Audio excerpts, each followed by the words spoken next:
Bevon, unatusikia Unanisikia sasa? sasa?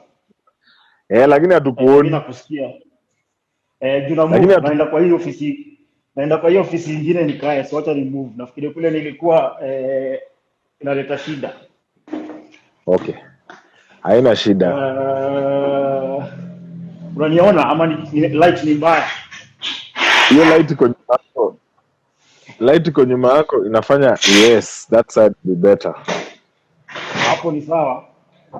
Hapo ni sawa kabisa. Mimi namsikia, if you guys can hear kama mnasikia Bevon, thumbs up haraka haraka tujue ifao. Bado unakunyonga tu chai. Chai siwezi acha. Waluya oye. So Bevon, Yes. I have known you for a very long time. Maybe for those who don't know you, you can just briefly introduce. Briefly too. Okay. Briefly, okay, fine. Bevon Situma, my name's. Like Godoa said, he has known me for a long time. So industry, entertainment, nimekuwa. I've been there way before. I think some of you are actually still in Primo, maybe class 2 or 3. I had someone yesterday saying I got class 6 when most started playing. So yeah, I've been in the industry for a while, quite a long time. Got into it through, again, DJ Space and DJ Nijo. They're the ones who initiated me into the industry. I was in the corporate world, and then one day they asked me to join them. Not join them first. First, they asked me to give them 3 different names that they would pick to start our DJ unit. And so the name MOB actually came from this gentleman seated right in front of you. I gave them 3 different names, and they picked MOB. That was Music Oriented Brothers. But cut it into short, and we said MOB. Kuna watu walikuwa wanaita mob, nani majina zingine mingi, but it's basically MOB. And then a couple of weeks later, they came in back and said, we would like you to work with us. So I have been a guy behind the scenes. I'm those people who sometimes make it happen, but the whatever goes to you guys.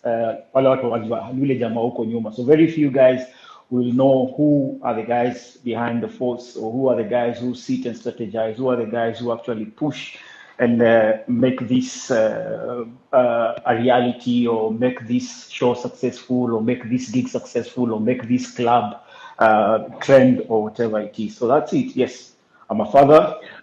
Currently, I'm a consultant in hospitality and entertainment. So you can check out my website at some point later. It explains basically a lot of what I've done. So I've worked with lots of DJs. I think in the DJ industry, I've worked with quite a number, from the old school DJs to the ones who are coming up. I've mentored people. I've spoken to people. I have advised. Some have taken the advice. Others have looked at me and thinking, where's the DJ unatuambia nini? And I have people who have actually told me, you would have made a very good DJ if you're a DJ. So my ear, my musical ear is on point. I can tell. Sasa ile Godona gonganisha alikuwa anajua, mtani muangalia anacheka, anajua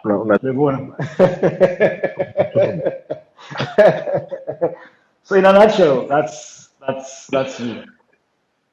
Bevon, by the way, today this guy speaks a lot of English, so I think kuna watu tu watafloat ni shauri yao. Anyway, you've mentioned something. Ni ile pande ya Nairobi nilizaliwa. So you've mentioned something that I think you can highlight further. There's always people on the behind the scenes. Most people just see things moving na nini, but people don't know there's people behind the scenes. So if you could briefly tell us behind the scenes, like say for a unit like MOB, or for any other DJs that you've managed, and maybe for the clubs, what is this? What is this that is being done with regards to entertainment, just behind the scenes? Because we are the DJs, we are the ones, we are the face. MOB tunaonekana pale nini, but before I stand on that gig, I know Bevon had gone for several meetings na nini. What are these things that you do behind the scene? If you could just peruse through them. The guys behind the scenes actually do a lot. What people don't know is, like again, I guess I'll say I've worked with a lot of DJs. So DJs are everyone has their own strong points, and one of the strong points that a DJ should have is basically go out there and entertain. So when you dump a lot of stuff on them, and that's why sometimes I say it is always good to have someone behind the scenes who does all the running. They're the ones who will go and negotiate. They're the ones who will go and say, no, you can't pay them this much. You have to pay them this much. As opposed to kama wewe unajuana na mtu and you know him very well and you're like, this is my boy. They will try to, push you to that boy level even in terms of payment, which is quite interesting because I've always said, if you're my boy, then you actually should pay more because you're supporting me. But then, so you need this other person to be able to basically go out there. They're the ones who will go for the meetings. They're the ones who will go and plan and say, fine, this is what my DJ needs. This is what they will need to eat. This is what they will need to drink. They take this particular drink. Are you going to provide this thing for them if it's alcoholic? They're the ones who basically will go out there and do all the things behind the scenes. They're the ones who will come back after the show and when you're doing a post whatever review, say how was last night and tell you Godo jana kuna watu hawakufurahia hivi ama kuna pale ulipotea kidogo ama this is the guy who will come and tell you on your face, yesterday you did well, yesterday you didn't do well, this is what people are saying.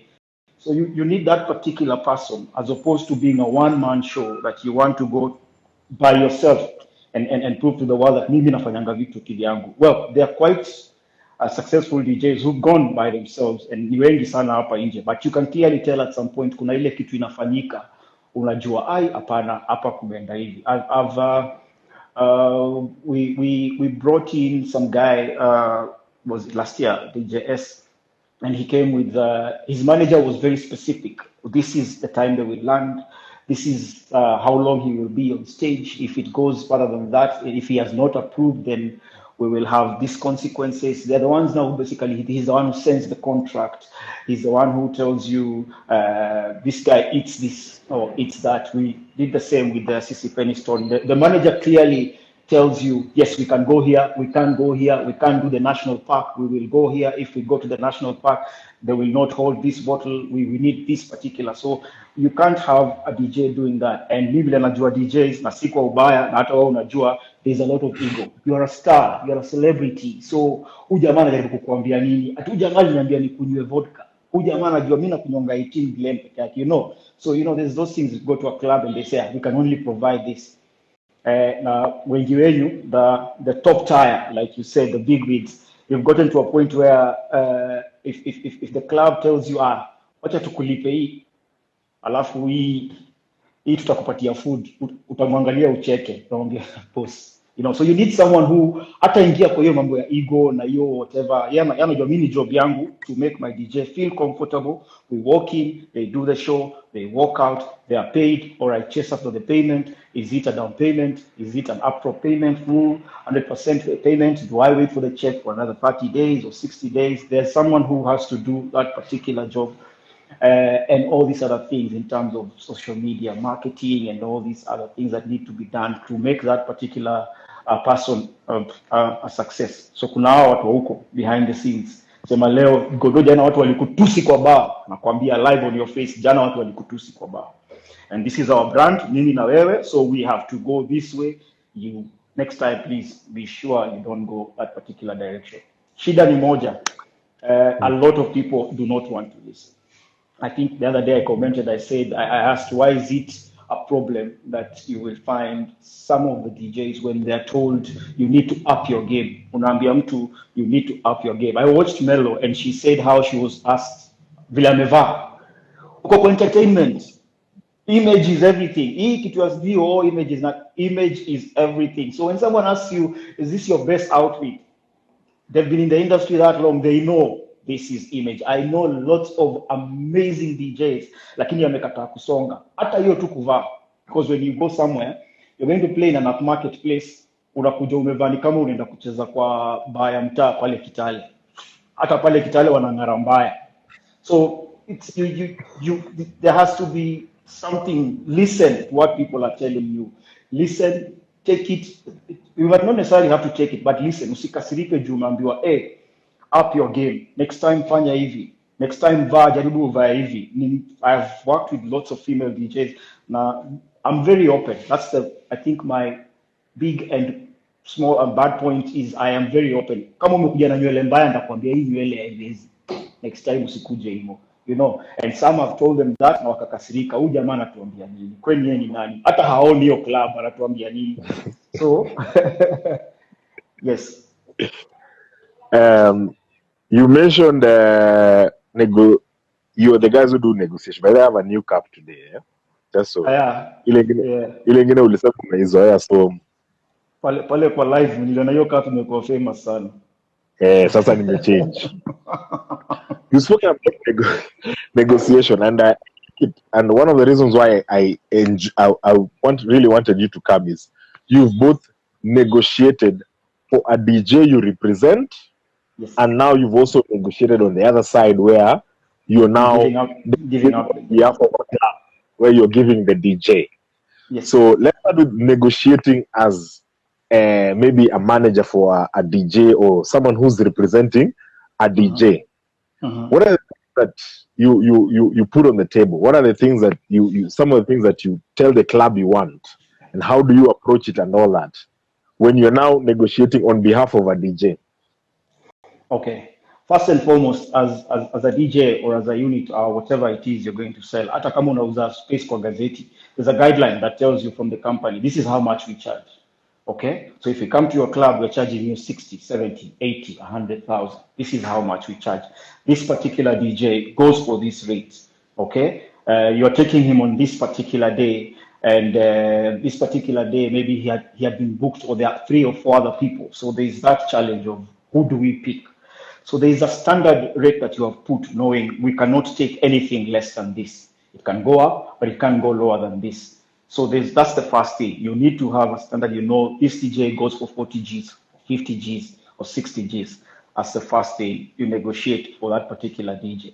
Second, there's a certain level where a DJ gets, and you know, and I'm sure you know, there are certain DJs in our country who will tell you clearly, I am beyond that level. I can't go. The other day I heard you asking, why are some DJs playing in certain clubs?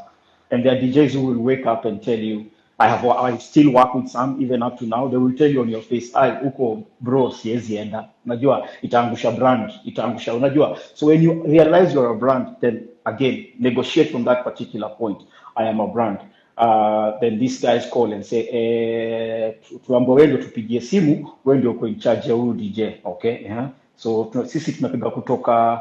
So once when you hear the name, of course, for business purposes, you can't just look and tell them, huko hatuwezi kuja, huko mko chini sana. No, there's a way you talk back and say, we'll see how to go about it. Sometimes you may have to basically give out information as is. Say, my brand does not play for that particular type of crowd. Okay, that's not my TA.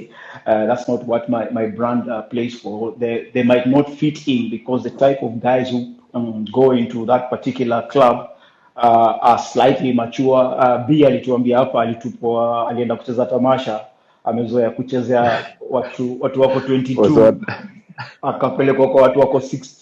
That's you have to basically, and not many people will be able to adapt. There are people who are not able to read the crowd and be able to, or read whatever the mood and know, hapa sitaweka sailors 254, nitaweka ngoma za Whitney Houston, you know. So you negotiate based on what the brand is, how big or small the brand is, what level the brand has gotten to, what you want for that particular brand, because this is a brand.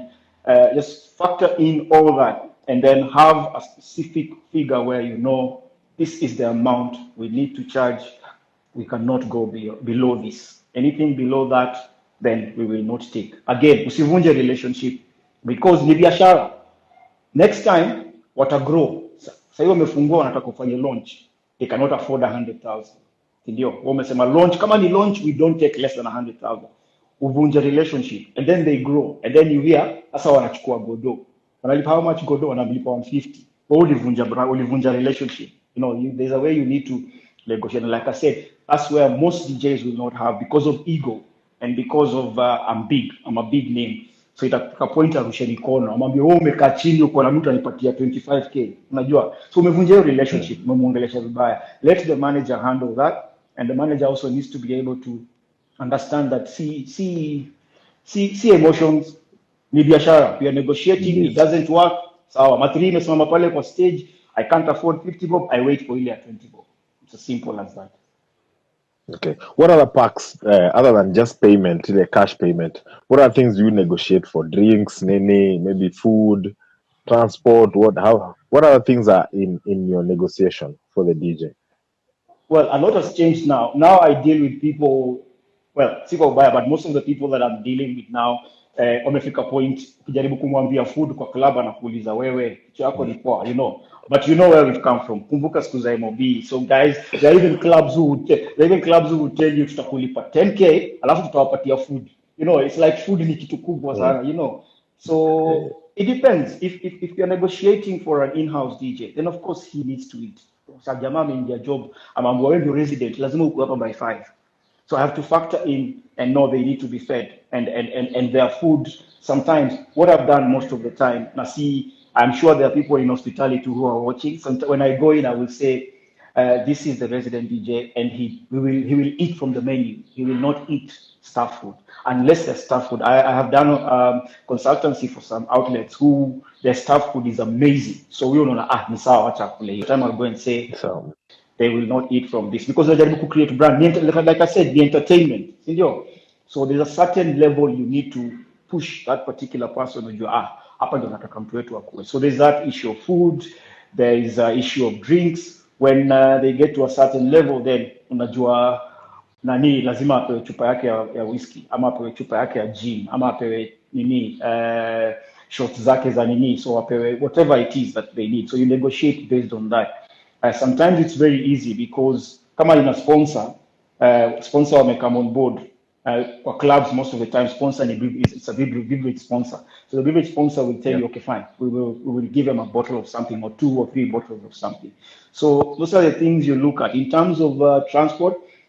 I would prefer it this way. When you're charging, when you're making when you're putting your figures on the table, just factor that in terms of transport. Most of the outlets, not all, most of the outlets in this country do not even cater for their own staff transport. Watu wamefunga club 2 am, hawajui wanaenda wapi, so wanajiekelea kwa viti mpaka asubuhi. Famili nyingi sana sehemu ifike ndio mwende home, unajiwekea mpaka ifike time ya kwenda home, sasa ndio mwende home. So most of them do not cater. So factor that in when you are doing your cost, when you're doing your figure. This is my fee, this is how much I charge. Factor it in. No, hapa kuna 2 ama 3k yangu ya transport, kama ni fuel, kama ni cab, kama ni whatever it is utafanya, then you factor that in. Yeah. So after you've negotiated and all that, na nini mmeelewana na nini, clubs mbona ushindwe kulipa? Now this is still your view as someone who's representing a DJ. We've not come to you as someone who's representing a club. Why do you think clubs ushindwe kulipa, and how do you resolve this dispute? Just a minute. Just keep talking. Okay.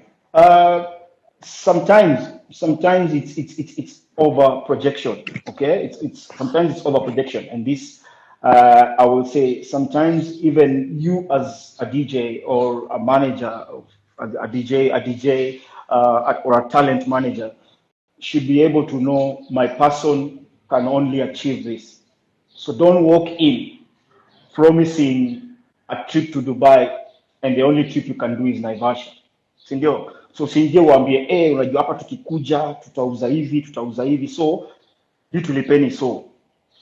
And then on the day of the event or the day they're supposed to play, they walk in and nothing happens. And then at the end of the night or at the end of the show, they do not even have that cash, not even have to pay that particular DJ on that particular day. And then when they tell you, please, we didn't make money, let's talk tomorrow.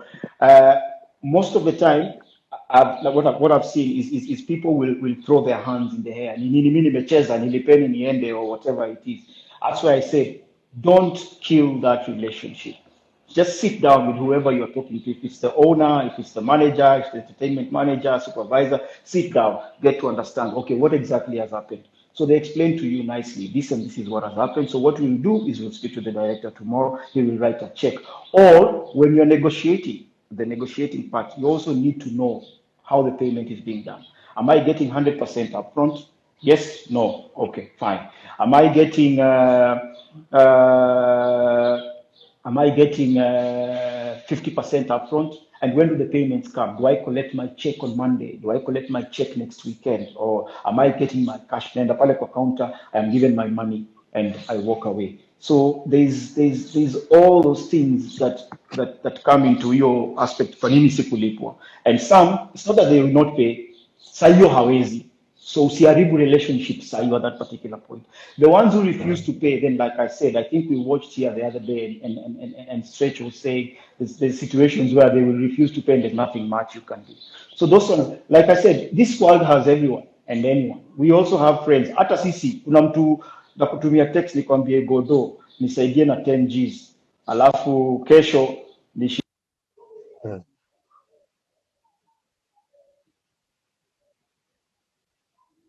Zukus nishinde kukulipa. Zu, Alafu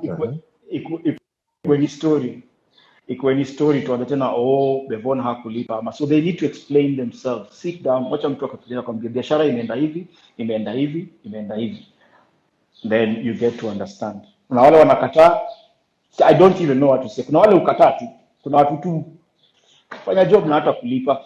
I'm a consultant. I have people who owe me millions. Na anakuangalia na alisign contract. Na unamwonyesha contract, boss uli sign hapa. Anakwambia wewe ngojea. So months later it gets to a point what you're spending to follow up for this inakuwa frustrating. So you just say, you know what, it's fine. Weka nayo. It's okay. Tutapatana huko mbele. So Bevon for so long has represented the DJs, has negotiated on behalf of DJs, has been the DJs nini, and now you cross over.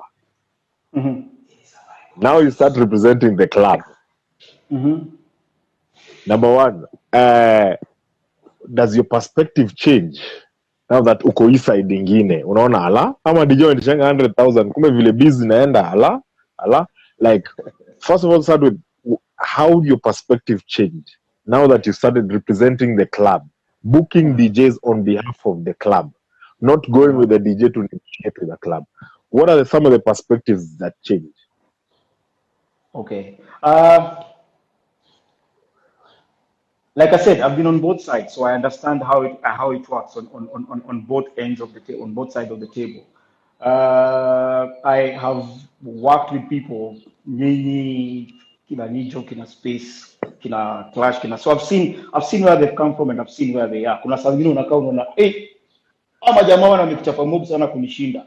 Unajua, so you start feeling, unajua kuna hiyo confusion ile, unajua, hawa watu wanaendaje. So you'll find there is people who are managers or owners of these particular places, na kwa mentality yake bado wako na ile mentality ya kifala. Kwa nini huyu jamaa anachukua pesa mingi hivi? Okay, why are we paying this guy this much?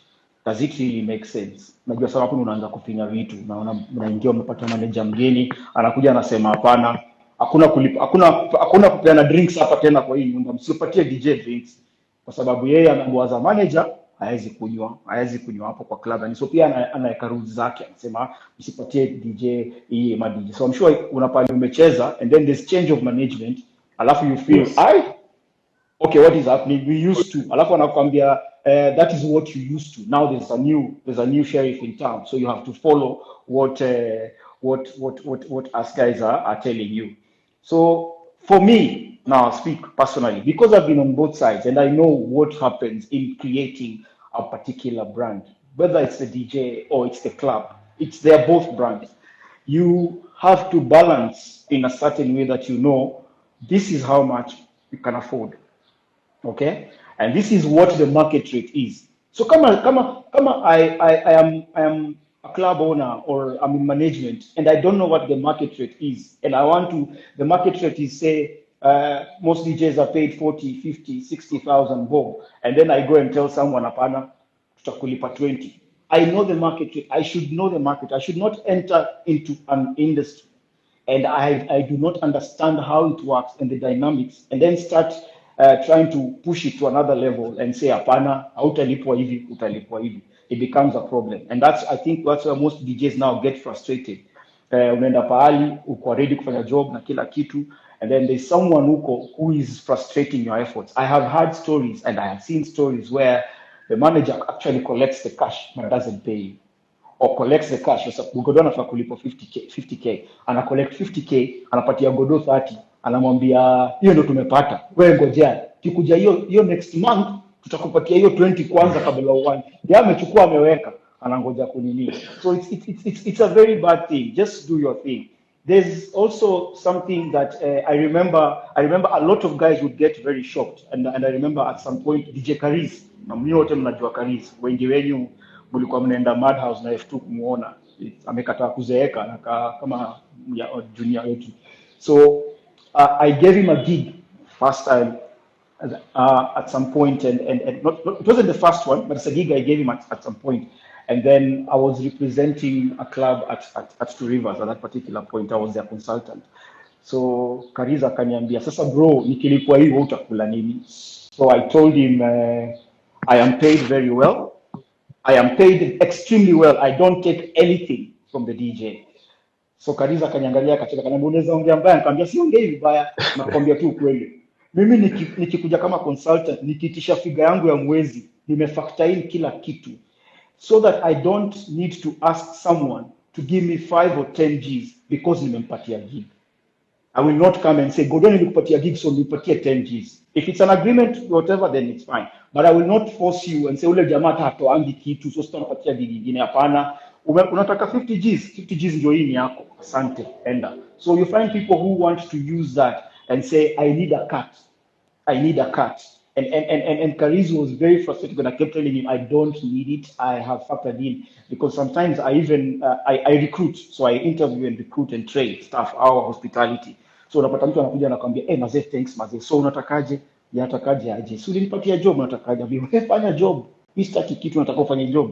So sometimes you have to be very honest, and not very many of us are like that. So utapata manager, Julian nilikuita hapa, wewe ukimaliza kucheza uje pale kuna 10k yangu. And I'm sure some of them are watching. If that's how you do your thing and the person you're dealing with has accepted kukupatia cut, ni sawa.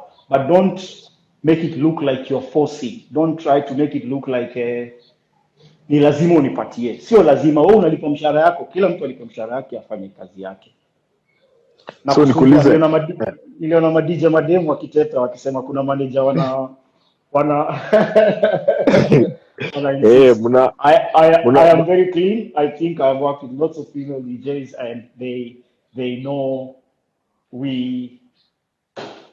I do not ask for any particular kuja, cheza, lipwa, enda, asante. In fact, I don't even want to be hapo katikati ya pesa. Pesa nakwambia kuna manager wa club, chukua huko kwa chapa, mimi nimeenda home. Let me come back to the club again. Yes. As someone who's worked now behind the scenes for a club, mm-hmm. how do you measure, like, this is what we can afford? How do you come to that figure? How do you arrive at that figure where you say maybe sales zetu zinakuanga hivi, so maybe tunaweza afford DJ for this much, ama maybe tunaweza lipa DJ 50,000 ama 30,000 ama 20,000 because of this and this? What influences that figure? Like I said, lots of things. If I'm starting a business and it's not picked up, then I need to be very careful. Okay, when you start a business, you have your working capital. Shida ya Mwafrika ni ataamka decide naanza biashara leo, nafungua bar leo, na mwisho wa mwezi watu walipwe mshahara kutoka kwa sales za bar. Very high chances, apart from very few clubs, very high chances are for the next 3, 4, up to 6 months. Normally what they say is when you start a business, make sure you have working capital for the next 6 months, so that your staff do not really have to suffer. They are doing their best, wameingia job, wamefanya kila kitu, but then they have to get paid. Alafu mwisho wa mwezi unaambia hakuna chapa, si tumefungua tu juzi na mnaona watu hawajakuja. So you have to factor in that when you're deciding we can only hire a DJ who charges this figure going down. You have to factor in what do your sales look like, okay? What are your overheads like? Sindio, si ati sasa overheads zangu zimego excess. You find club iko na 5, 6, 7 directors. So every director calls their own DJ and decides mimi ndakulipa mimi mwenyewe. Okay, you come. The other directors are saying we can't afford 70,000. One is saying we will afford. Kuja, nyinyi mnaweza afford ngapi? They say us we can only afford 40. He says anapigia vijana anambia wewe kuja. So wao club inatoa 40, yana tafuta 30 kwa mfuko yake ampatie university. It has to, if you have to look at the business side of things at every particular point. It's a business. For the DJ, it's a business. For the club, it's a business. So you need to look at that. Be very, very, very careful in terms of how much you accept or what level you say, hapa ndio mwisho yangu, siwezi pita 40k, siwezi pita 50k. That has to be set down, and you tell your managers we can't go beyond this. Hata wakipiga, it's company, kuna vitu zinaitwa company policy, we can't go beyond that. Uliona kuna mtu alifutwa kazi juu alivaa nini ya Emirates na kampani yake ni so if it's company policy, it's company policy. You can't go beyond that. That's it. Pole, next time when we are more comfortable and we feel we can be able to pay you, then. And that, I think, being on that side, being on the club side, I've always been able to explain to every particular DJ, this is how much the club can afford.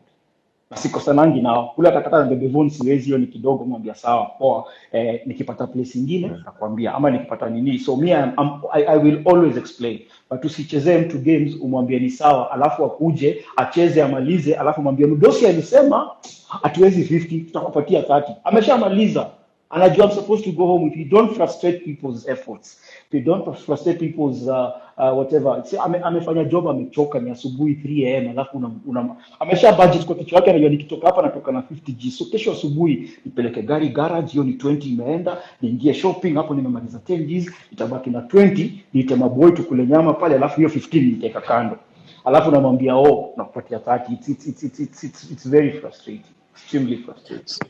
So, if I may ask, as an example, and just your opinion, we should not take it as law. Say you've seen how DJs hustle and what they do, and you recognize what effort they put in making a night successful. So, for a club that say sells about 1 million bob, what do you think the DJ should be paid? In your own opinion, unaona kama tunauzanga mita, budget yetu ya DJ inafaa kuwa kama ngapi?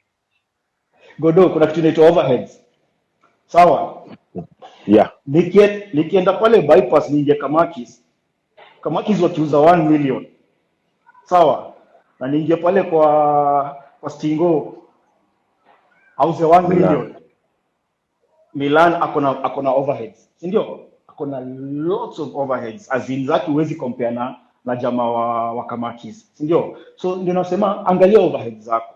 Not just specifically the sales. I can make 1 million, but how much did I put in for this million to come in? Si ndio? Nimeemploy madem, niko na staff na walipa 20, 30, 40, 50 Gs wote, si ndio? So nikipiga hiyo hesabu yangu yote, okay, how much have I put in? I need to pay for this. We did advertising, we sponsored posts, we did all these other things. Angalia overheads. That is what should determine how much you put your whatever and say this is it. The other way you can look at it is sawa, ameuza 1 million. So maybe normal nights youuza 60, 70, si ndio? And then Godo amekuja kucheza hiyo siku akauza 1 million. Then now from there you can negotiate and say okay fine, hii chapa ya DJ inafaa iende juu because it looks like kuna value add. Kuna kitu watu wengi sana usahau, and I keep telling guys, when you're hired as an entertainer, and I see people saying, I'm an entertainer, that's not my job to bring in. There is nowhere in the world any promoter will hire an entertainer who they know does not move crowds. Hakuna hata DJ wamekaa hapa, kuna maartist au letwa, unaulizana sasa huyu ama jamaa wamefikiriaje? Si ndio? Huyo nani ataenda hiyo gig? Kama gig mbona imepelekwa huku? Nani ataenda hiyo gig? Si ndio? Gig imechapa. Unza wewe wase mbona gig ilichapa? Ni ule jamaa walileta. So as an entertainer, you have to have, there's something called value, as in, are you adding value to the business? So kama umeingia walikuwa wanauza 600,000, wameuza 1 million, value yako added. Every Sato when Godo comes to play, we sell 400,000 more. Sindio, he plays once a month. Hizi sato zingine ni 600,000. Godwa kikuja 400,000 more. Godwa kikuja 400,000. Hapo ndio tunasema huyu DJ add value. So do not ever say I'm only employed as an entertainer. Tungesema hivyo, we have lots of resident DJs who are amazing entertainers. Lakini angalia mshahara yao. Angalia mshahara yao. Jamaa anatoka huko na siko ubaya na kuna watu watatoa and everything.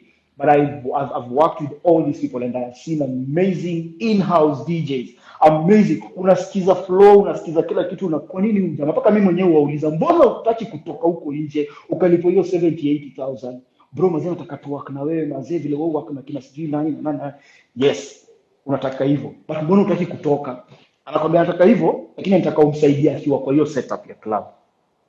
So tukiangalia I'm just an entertainer, then it would, the reason I would go and hire Jay-Z and not hire, hata nisiseme majina ikaeni kama napendelea, is because najua huyu nikitumia 3 million nita make 7-10 million. Sindio? That's the reason I would hire him. But not sit here and say kila siku si uza 600,000.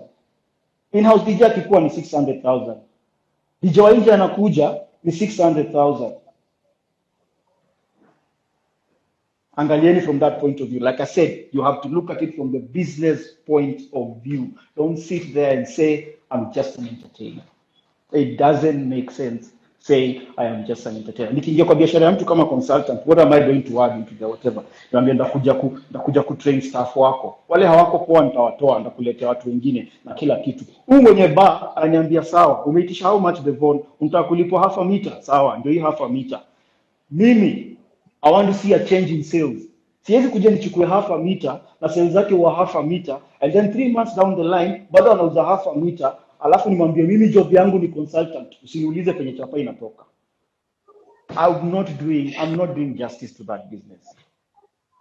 Mbona mnalipa ma DJ ma resident pesa kidogo? Like I said, me, I've been on both sides of the I've been on the DJ side, not yeah, now we are not speaking to you. We are speaking to you. Ndio nakujibu. I've been on both sides. Pande ya DJ where I'm negotiating and saying lazima alipwe, and I've been on the other end where I basically say DJ lazima alipwe a certain amount of cash. Any person that I have given a job as a resident DJ, watakwambia ukimaliza hii nipigia, I'll give you Bevon or whoever. I negotiate heavy. I go crazy in terms of negotiations for that particular resident DJ. Yes, they might not earn that figure. That's Yes, because nataka Godoa kama kuna vile Godoa atashikisha. Godoa ameniambia hawezi chukua less than 60 Gs. So lazima nimpatie 60 Gs. That's the market rate. Si ndio? Lazima nimpatie 60 Gs. Hiyo ndio yeye ameitisha. Nataka huyu DJ, in-house DJ, anafanya kazi yake, anakuja hapa 6 days a week, akona off day moja. Hiyo off day lazima make sure ameacha mix ama ameleta best yake akuja acheze apatiwe 5 Gs ya hiyo siku na kila siku. So I have to factor in all these things. This guy is working every day for 7, 8, 10 hours. Si ndio? So I have to factor in hiyo mambo yote, and I negotiate very good deals for that particular one. Mweka futi yangu chini, nasema ni hivi, kama hamumlipi hii chapa, then wacha nitafute ule mtu ataweza kuchukua hii chapa. Huyu hataweza na hii kula natoka transport, you need to factor in and all those other things. So I have negotiated very wale wanajua hivyo, they can come here and they'll tell you there's a point I've even said mshahara yake ikwe so jamani nakuuliza, I'm paying him more than my manager. Kuna manager analipwa chini ya so. Na mwambia mtu kama unalipa manager, bar owners wale wana watch, if you are paying your manager anything less than 150,000, jua unaibiwa vizuri sana. I can't make you 4 million a night and you are paying me 50,000. Thank you. Lakini hiyo tutaongea kwa kwingine, tutaongea hospitali. You've been on again, vile nasema, like you've seen you've overseen DJing in the clubs, say a decade plus ago, and now a decade plus ago, history a guest haikuwa sana. You know, we had like guys who and kina Nijo are still maintaining that, like you have a night somewhere and you maintain it na nini, ona. But clubs ziko na historia, leo ni huyu, kesho ni huyu na nini. What is your opinion about it? Which one do you think works? What do you think works? What do you think worked then that is not working now? What is working now that was not working then? How are you seeing both? During that time, it was very simple. It was specific. It was a specific DJ or a specific unit wanacheza, si ndio? Wewe ulicheza rock nights for a very long time, na hizo zilikuwa ni zako, hakuna mtu atashika, si ndio? Kuna pale ilikuwa ukienda when we were doing MOB, and I'm sure you were there. At some point we literally ruled this city. Hakuna club zote zilikuwa zinashika Nairobi, ilikuwa ni MOB, si ndio? That's how we became popular. We took over the clubs. I don't know if it's because most of the kicking clubs were owned by one family. I don't know if that was the whatever, but we literally owned. So that's how it used to be. Literally, basically, ilikuwa mpaka kuna watu walikuwa wanakuja wanasema, lakini mazee mlituweza, mlikuwa mnatukazia majob.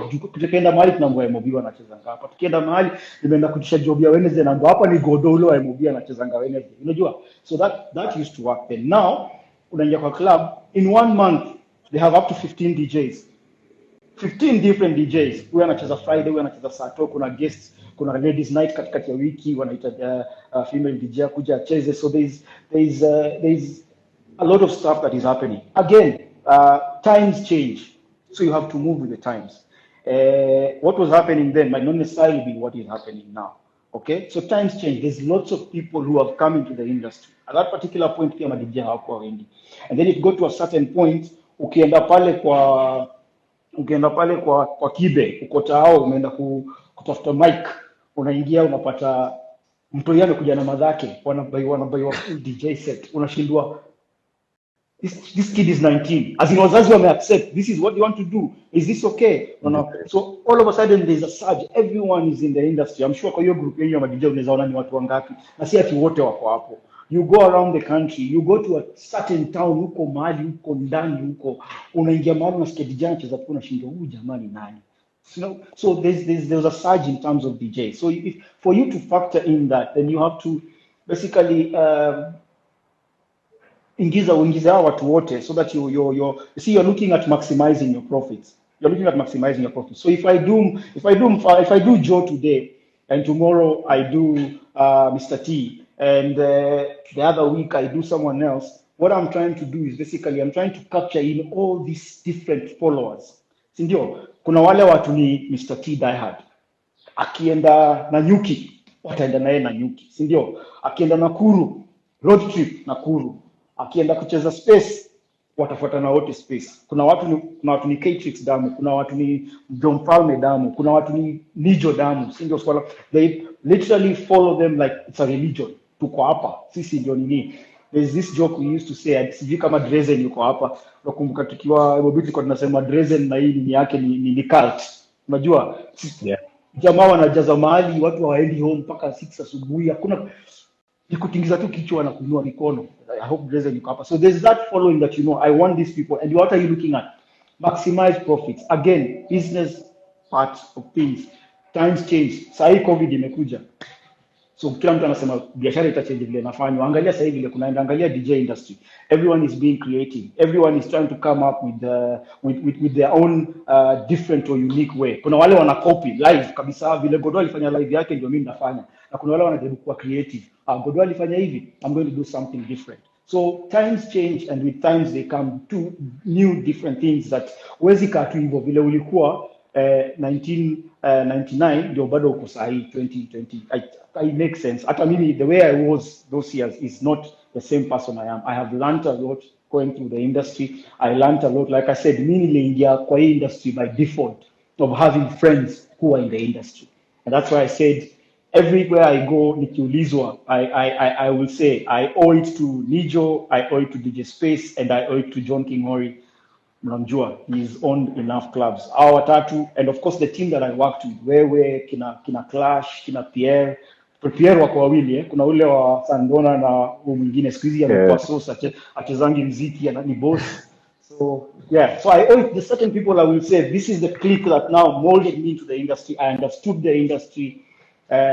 I might have been older than some of them, but basically they took me in and made me understand how the industry works. Na mimi nikakuwa willing to learn. So times na change. Ule Godot wa hiyo miaka 2000, 2003, 2004 is not the same Godot now. I'm a move. Look at your platform. So things change. So Lazima change. Yeah. Like also the DJs that you mentioned are DJs who've played for more than 10 years plus. When you said Hatrix, Mr. T, whatever. Do you think this iko squeezing na watu wa sahi ama ni social media tu? Do we have DJs who move with their people right now, today? To be honest. I will be very honest. I will be very honest. There is lots of DJs in this industry who actually have people, like I said, they have diehard fans. Ukiangalia picha zake, alikuwa Kitale, watu wake wako naye Kitale. Huyu jamaa anaishi Nairobi, alikuwa Kisumu, watu wake wako naye Kisumu. Alikuwa sijui wapi, watu wake wako naye huko. Kuna watu wako na hiyo following. Not everyone, like I said. Some can comfortably wake up and say, me, I'm an entertainer. I'm not a people's person, so I will not bring you crowds, but I will keep the people who come here. I will keep them here, and I will make sure they spend more. So if they are coming to stay for 3 or 4 hours, I will keep them here for 3 or 4 hours. I will keep them for 6 hours because of my to stay more or longer. Kuna watu wako hivyo. Na kuna watu, they can comfortably walk into your bar and tell you, I am going to bring you crowds. I have just given you a few examples. I will tell you, I have worked with everyone. Drezen alikuja Rangers. Hizo siku kuja niaje Bevon fiti nini na Untamed iko poa, nikamwambia kujaribu nini. So akakuja akasema, now me I have a proposal. I said sawa, tukakaa chini na Drezen for 30 minutes. Drezen akaniambia, now this is what I want. I want you sell your alcohol and your food. Sitaki watu wako, nitaleta mabouncer wangu, nitaleta kila kitu yangu, sound, kila kitu zenu zima. Nipatie venue, uza pombe, uza chakula. Nikamwambia Dreze, mimi akaniambia get kila kitu ni yangu. Ile pesa tuli make in terms of sales ya food na drinks, hata tunge charge gate, atungepata half ya hiyo chapa. I think that is how confident he was, and we did another 3 or 4 with Dreze. Okay? Yeah. I might sound biased nikisema Nijo. I have worked with Nijo. Kuna mtu aliniambia wewe na Nijo ni kama Babyface na LA. I think from MOB, I think I stuck with him kabisa. So he's literally become family. Watu hiyo sema Uncle Nijo. So just a brand, Uncle Nijo kwa TV, whatever. So I can comfortably tell you that when he goes to play somewhere, they will see a difference in terms. When I have 60 people who come to my bar, and then I hire Godot today, just that one night in a week, and every that one night in a week, when Godot checks in, we have another 40 people coming in. Ndio hiyo following naongea juu yake. Na wako, usijidanganye ati hakuna.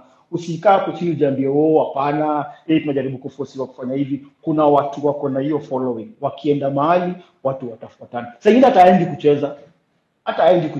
Patana na Mr. T pahali huko kwa baya. Haendi kucheza, lakini amefuatana na watu kama 15. Wamekuja unaenda na wacha tufuate tukakaa. So there are people who have that particular following and you cannot take it from them. So tuache hii kitu ya you find your strong point. Like I said, everyone has their strong point. Everyone has that major whatever that they go and sell out there. So there's a guy who will walk in and I will say, trust me, you will see new faces. And what is the club manager looking at? Ameka kwa baa yake, kila siku amezoea de kawaida regular. Alafu leo huyu jamaa amekuja kucheza, anaona sijui huyu jamaa. Asubuhi sales zikifanywa accountant akikuja na muuliza kwani jana mlifanya nini? Kwa nini? Boss, hamwezi kuongeza 50% juu ya Bevon,